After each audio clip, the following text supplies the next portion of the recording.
अस्सलाम वालेकुम प्यारे तालिब इल्मों, क्या हाल है। पिछले लेक्चर में हमने टेंसेस की अक़साम पढ़ी हैं और इसके साथ साथ वर्ब की फार्म्स के बारे में भी पढ़ा था। आज इंशाअल्लाह हम पढ़ेंगे फ़ेल यानी वर्ब के इस्तेमाल के वर्ब की कौन कौन सी फार्म कहाँ कहाँ इस्तेमाल होती है और कैसे इस्तेमाल होती है। सबसे पहले आपको बताता चलूँ कि वर्ब की जो फर्स्ट फार्म है उसको प्रेजेंट कहते हैं। आमतौर पे हम फर्स्ट फार्म कहते हैं, लेकिन इसको प्रेजेंट कहते हैं। सेकंड फार्म को पास्ट कहते हैं और थर्ड फार्म को पास्ट पार्टिसिपल कहते हैं। जबकि आईएनजी वाली फार्म, जिसे आप कंटिन्यूअस फार्म भी कह सकते हैं, इसको प्रेजेंट पार्टिसिपल कहते हैं। आइए स्टूडेंट्स, सबसे पहले वर्ब की आईएनजी फार्म जो है यानी प्रेजेंट पार्टिसिपल की जो फार्म है, इसको इस्तेमाल करने का तरीकाकार देखते हैं। अगर किसी टेंस के नाम में कंटिन्यूअस का लफ्ज़ मौजूद हो, जैसा कि नीचे आप टेबल भी देख लें, प्रेजेंट कंटिन्यूअस है, प्रेजेंट परफेक्ट कंटिन्यूअस है, पास्ट कंटिन्यूअस है, पास्ट परफेक्ट कंटिन्यूअस है, फ्यूचर कंटिन्यूअस है, फ्यूचर परफेक्ट कंटिन्यूअस है, तो ऐसे फ़िक्रों में लाजमी तौर पर वर्ब की आईएनजी वाली फार्म इस्तेमाल होती है। इसीलिए मैंने अभी आपको बताया है कि ये जो आईएनजी वाली फार्म होती है, इसे कंटिन्यूअस फार्म भी कहते हैं और प्रेजेंट पार्टिसिपल फार्म भी कहते हैं। इसके बाद वर्ब की जो थर्ड फार्म है वो कहाँ इस्तेमाल होती है। अगर किसी टेंस के नाम में सिर्फ परफेक्ट का लफ्ज़ मौजूद हो, सिर्फ परफेक्ट, और साथ कंटिन्यूअस का लफ्ज़ मौजूद ना हो, तो इस टेंस में वर्ब की थर्ड फार्म का इस्तेमाल होता है। जैसा कि दरज़ैल टेंस है जिसमें वर्ब की थर्ड फार्म इस्तेमाल होती है, प्रेजेंट परफेक्ट हो गया, पास्ट परफेक्ट हो गया और इसी तरीके से फ्यूचर परफेक्ट हो गया। इन टेंसेस में आप देखें कि परफेक्ट ही सिर्फ मौजूद है, इसके साथ कंटिन्यूअस मौजूद नहीं है। आगे चलते हैं, वर्ब की फर्स्ट फार्म कहाँ इस्तेमाल होती है। तो दो ऐसे टेंसेज हैं जिनमें वर्ब की फर्स्ट फार्म इस्तेमाल होती है, वो है प्रेजेंट इंडेफिनेट और फ्यूचर इंडेफिनेट। ये दो टेंस हैं जिनमें वर्ब की फर्स्ट फार्म इस्तेमाल होती है। जबकि वर्ब की सेकंड फार्म जहां इस्तेमाल होती है वो सिर्फ एक टेंस है, इसमें वो है पास्ट इंडेफिनेट। एक ही टेंस ऐसा है जिसमें वर्ब की सेकंड फार्म इस्तेमाल होती है। मज़ीद अहम बात नोट कर लीजिए कि पास्ट इंडेफिनेट के जो मुस्बित फ़िक्रे हैं इनमें वर्ब की सेकंड फार्म इस्तेमाल होती है, लेकिन जब हम मनफी या सवालिया बनाते हैं तो वर्ब की उसमें फर्स्ट फार्म इस्तेमाल होती है। जैसे मैंने लास्ट लेक्चर में आपको बताया था कि अगर इमदादी फेल डिड इस्तेमाल होगा तो उसमें वर्ब की फर्स्ट फार्म इस्तेमाल होना शुरू हो जाएगी।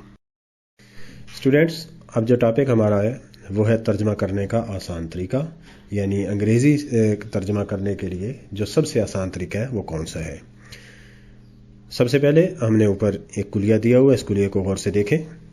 सबसे पहले है सब्जेक्ट यानी फाइल, उसके बाद हेल्पिंग वर्ब इमदादी फेल, वर्ब, फेल और आखिर पर ऑब्जेक्ट यानी मफूल। प्यारे तालिब इल्मों, जितने भी टेंसेज हैं उनका उर्दू फ़िक्रों का जब अंग्रेज़ी में तर्जमा करते हैं तो यही एक फार्मूला है, यही एक कुलिया है जिसके ज़रिए आप इसको तब्दील कर सकते हैं। इस कुलिये में अगर गौर से देखा जाए तो दो ऐसी चीज़ें हैं जिनको हमने बॉक्स में बंद किया हुआ है, यानी हेल्पिंग वर्ब इमदादी फेल और वर्ब फेल। इनको बॉक्स में बंद करने की क्या वजह है वो मैं आपको बताता चलूँ कि प्यारे तालिब इल्मों, जितने भी टेंसेज हैं उनमें सबसे ज़्यादा यही दो चीज़ें तब्दील होती हैं। बाकी फार्मूला, बाकी कुलिया सिर्फ और सिर्फ वही है जो आपको ऊपर बताया गया है।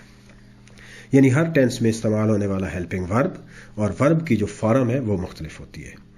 ख़ास तौर पर किसी एक टेंस का हेल्पिंग वर्ब किसी दूसरे टेंस में इस्तेमाल नहीं किया जा सकता।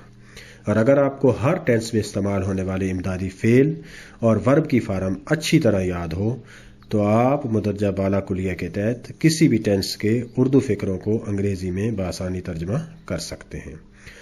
और अगर आपने हेल्पिंग वर्ब और टेंसेज का कम्बिनेशन देखना है कि कौन से टेंस में कौन सा हेल्पिंग वर्ब इस्तेमाल होता है, तो लास्ट लेक्चर जो हमने आपको डिलीवर किया था उसमें ये चीज़ मौजूद है। अगर आपके सामने उर्दू का कोई फ़िक्रा है और आप इसका अंग्रेज़ी में तर्जमा करना चाहते हैं तो दरज़ैल बातों को गौर से समझना पड़ेगा। स्टूडेंट्स, जो बातें काबिल गौर हैं उनमें सबसे पहले آپ کو یہ دیکھنا پڑے گا کہ آپ جس فقرے کا اردو ترجمہ کرنا چاہتے ہیں وہ کون سے ٹینس سے تعلق رکھتا ہے۔ دوسرے نمبر پر جو بات آپ نے دیکھنی ہے کہ فقرے کے ٹینس کا علم ہو جانے کے بعد جو آپ نے بات دیکھنی ہے وہ یہ ہے کہ اس ٹینس میں کون سا ہیلپنگ ورب اور کون سا ورب کی فارم استعمال ہونی ہے۔ اسٹوڈنٹس آپ کو دوبارہ بتاتا چلوں کہ ورب کی فارم اور ہیلپنگ ورب اور ٹینس کا کمبینیشن لاسٹ لیکچر میں ہم نے آپ کو ایک ٹیبل کے ذریعے بتا دیا تھا۔ اسٹوڈنٹس جب یہ دو باتیں آپ کو معلوم ہو جائیں تو پھر درج ذیل جو کلیہ ہے اس کے مطابق آپ اردو فقرے کا آسانی سے انگریزی میں ترجمہ کر سکتے ہیں۔ ایک مرتبہ پھر آپ فارمولہ دیکھ لیں جو کلیہ آپ کو شروع میں بتایا گیا تھا۔ سب سے پہلے فاعل یعنی سبجیکٹ، اس کے بعد ہیلپنگ ورب امدادی فعل، ورب فعل اور آبجیکٹ مفعول۔ اب اس کلیہ کے مطابق سب سے پہلے فاعل کا ترجمہ کیا جاتا ہے، پھر جو ٹینس ہے اس کے امدادی فعل لگایا جاتا ہے اور پھر اسی ٹینس کے مطابق جو ورب کی فارم لگائی جاتی ہے اور آخر میں مفعول لگا دیا جاتا ہے۔ ان اوپر والی بیان کی گئی تمام باتوں کو سامنے رکھتے ہوئے چند فقروں کا انگریزی میں ترجمہ کرتے ہیں۔ جیسے مثال ہے، سب سے پہلے ہے میں پانی پی رہا ہوں اور دوسرے نمبر پر ہے وہ پتنگ اڑا رہا ہے۔ اسٹوڈنٹس ہم جانتے ہیں کہ مدرجہ بالا دونوں فقرے پریزنٹ کانٹینیوس ٹینس کے ہیں، تو پریزنٹ کانٹینیوس ٹینس میں امدادی فعل از، ایم یا آر استعمال ہوتے ہیں اور ورب کی آئی این جی فارم استعمال ہوتی ہے، یعنی کانٹینیوس فارم استعمال ہوتی ہے، یعنی پریزنٹ پارٹیسپل والی فارم استعمال ہوتی ہے۔ یہ دونوں باتیں معلوم ہونے کے بعد ہم جب جو اوپر فقرے ہیں ان کا جب اردو کا ترجمہ کریں گے تو اسی کلیے کے تحت کریں گے۔ جیسے کلیہ آپ نیچے دیکھیں ٹیبل میں دیا ہوا ہے، سبجیکٹ ہے، ہیلپنگ ورب ہے، ورب ہے اور آبجیکٹ ہے۔ اب سبجیکٹ کی جگہ پر جیسے میں پانی پی رہا ہوں، سبجیکٹ کی جگہ پر آئی، ہیلپنگ ورب ایم، ورب ڈرنکنگ اور آبجیکٹ واٹر۔ تو میں پانی پی رہا ہوں، اس کی انگریزی ترجمہ ہو جائے گا آئی ایم ڈرنکنگ واٹر۔ دوسرا فقرہ جو ہے وہ پتنگ اڑا رہا ہے۔ اب اس میں دیکھیں سبجیکٹ ہمارے پاس ہی ہے، ہیلپنگ ورب از آئے گا، ورب ہے فلائنگ اور کیا چیز اڑا رہا ہے؟ اے کائٹ۔ تو ایسے وہ پتنگ اڑا رہا ہے، اس فقرے کی انگریزی جو بنے گی وہ ہوگی he is flying a kite. جی اسٹوڈنٹس آج کا لیکچر کیسا لگا؟ آج کا لیکچر یہیں پر اختتام کرتے ہیں۔ انشاءاللہ نیکسٹ لیکچر میں آپ کو پریزنٹ انڈیفینٹ ٹینس کے بارے میں مکمل پڑھایا جائے گا، جس میں آپ کو اس کی اردو میں پہچان، اس کو انگریزی بنانے کا طریقہ کار، اس کی مکمل طور پر ہمارے روزمرہ زندگی میں استعمال، یہ سب چیزیں ہم انشاءاللہ نیکسٹ لیکچر میں پڑھیں گے اور اس لیکچر کو بھی میں جلد سے جلد اس کی ویڈیو اپلوڈ کر دوں گا۔